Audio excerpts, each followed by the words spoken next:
Customs Air Branch in Miami. The 80 highly trained agents and pilots that are stationed here are in the front line in the war against drugs. Their opponents are highly paid drug smugglers, like pilot Dan Dumas and his partners. The Pine Shadows Airpark outside Fort Myers, Florida. For Dan Dumas, mornings like this in 1991 were a way of life. Co-pilot was a man we'll call Jerry. That morning, agents say Dumas returned from Colombia with a plane load of cocaine. Richard Martin and 2 other gang members helped with the unloading. On this trip alone, agents say they moved nearly 1,000 kilos of cocaine. Dumas collected a transportation fee of $1 million. All clear. For 6 years, agents say the group had done business with the infamous Cali cartel, flying empty planes into Colombia and returning with planes filled with cocaine. Dumas's gang had made millions, and there was no end in sight. This is Dan Dumas's $2 million estate with its own private airstrip leading to a private hangar next to the house. But in early 1992, 2 undercover customs agents arrived. Got to pass the time somehow. Hey, I want to thank you guys again for letting us rent out the hangar. No problem. Hey, what is that? Is that stuff? Yeah, it's 340. Nice set of wings. You guys be careful now. I wouldn't want to see you get in any trouble. Dumas owned several hangars at the Airpark and believed he was renting out space to fellow smugglers. He had no idea they were U.S. customs agents. At first, it was a business relationship. We were renting a hangar space from him, and then it became more social. We started talking to him, getting to know him, and hanging out with him. And we did things that were similar to what he was doing with the hopes of loosening him up a little bit so he'd talk to us, so we could learn more, so we could get inside of his operation. What are you guys up to this weekend? I might head down to Cancun, Jerry and I. Sounds rough. What? Drink a little cerveza, chase a lot of skirt. Not all it's cracked up to be. You guys take care. Yeah. See you around. See you. Hey, hasta luego. All right. They had never admitted that they were drug traffickers. When they went to Mexico, we believed that they were involved in drug trafficking, but we couldn't prove it at that time.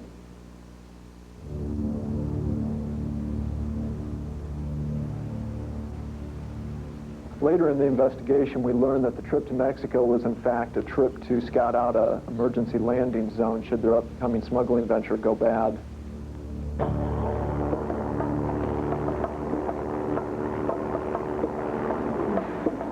February 29, 1994. Agents say Dumas and his co-pilot were returning to the States with millions of dollars of cocaine. Richard Martin was down below near the Mexican airstrip they'd staked out in Cancun. He acted as a lookout for any law enforcement aircraft.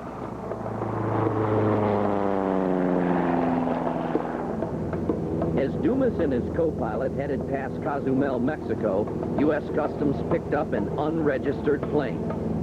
The aircraft that Mr. Dumas and his co-pilot were in was a high-speed twin-engine aircraft that would fit the profile of an aircraft flying out of Colombia with a large amount of drugs on board. Customs followed Dumas as he entered the U.S. at the Venice Inlet Waterway on Florida's west coast. They pursued from a distance until their cover was unexpectedly blown. As the aircraft approached the United States, Dumas and his partner were checking law enforcement frequencies on a Radio Shack handheld scanner to determine if there were any law enforcement aircraft or vehicles within the area. Yeah, they just passed over the ditch. Okay, but that's us. That's us. They're on to us. The hell are they?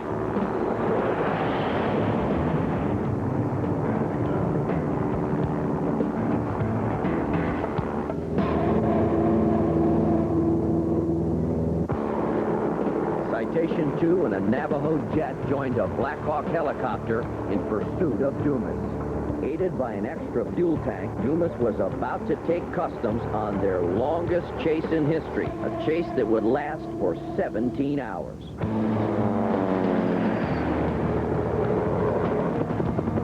Dumas was only 30 miles from home, but he knew he had to turn back. He lost customs over Cuban airspace where agents were prohibited from flying.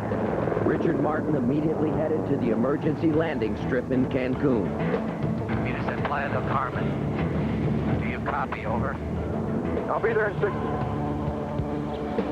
We're gonna have to lighten our load. Agents believe approximately $6 million worth of cocaine was dumped.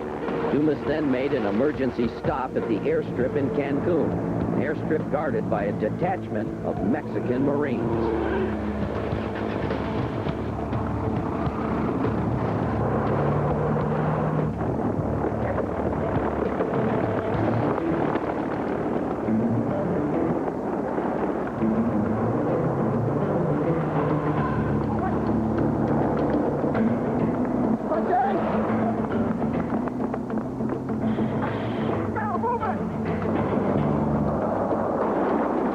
Martin was waiting in a car, according to customs agents. Dumas and the co-pilot escaped.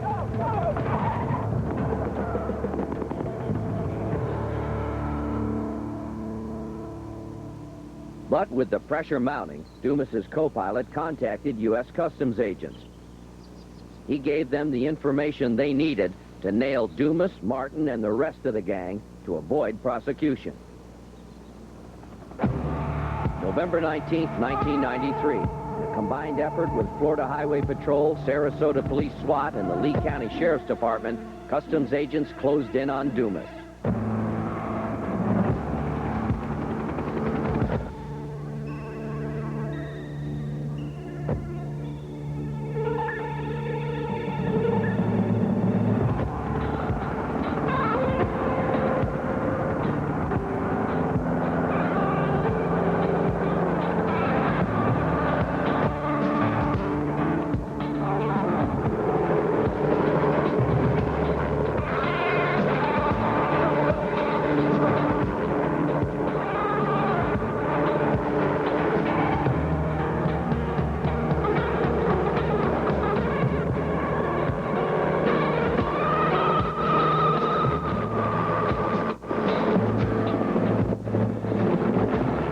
Considered Mr. Dumas to be one of the biggest air smugglers in United States Customs history.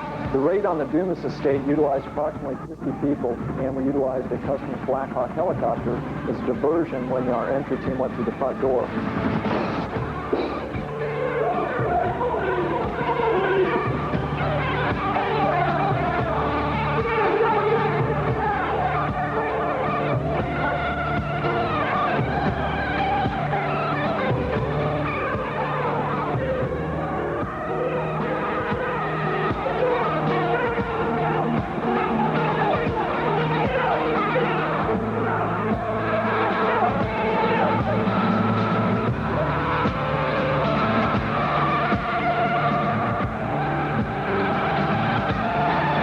Dumas pled guilty to importing cocaine and money laundering and received 27 years in prison. His co-pilot, who cooperated, was never charged, but the other gang members are still out there tonight. Agents say Richard John Martin was the lookout on the ground who picked up Dumas in Mexico. Martin often travels in and out of small airports. He's believed to be in the Los Angeles area. Agents tell us that Forrest Woody Roberts, former Eastern Airlines pilot, was the man who kept Dumas's planes in good working order. Roberts is thought to be in Costa Rica. Agents say Thomas John Ruck was the leader of the operation. Ruck has tattoos of dragons on both his arms. Here's a close-up of one on his left arm. Ruck may also be in Costa Rica, but agents say he travels back and forth to the U.S. Here's our best clue. This home video shows the men at one of their favorite activities, deep-sea fishing. That's Ruck casting off. There's Martin toasting their luck as they go for the big ones off the coast of Key Largo. You know where any of these men are tonight. Give us a call at 1-800-CRIME-TV. That's 1-800-274-6388. That house you saw in our reenactment was actually owned by Dan Dumas. That house, 12 cars, 8 planes, and 2 boats were auctioned off for $2.5 million. And a lot of that money will go where it's needed, into drug education and prevention. When we come back, we'll tell you the story of how Carlos Feliciano got the nickname Crybaby. You're my fiancé, Christine.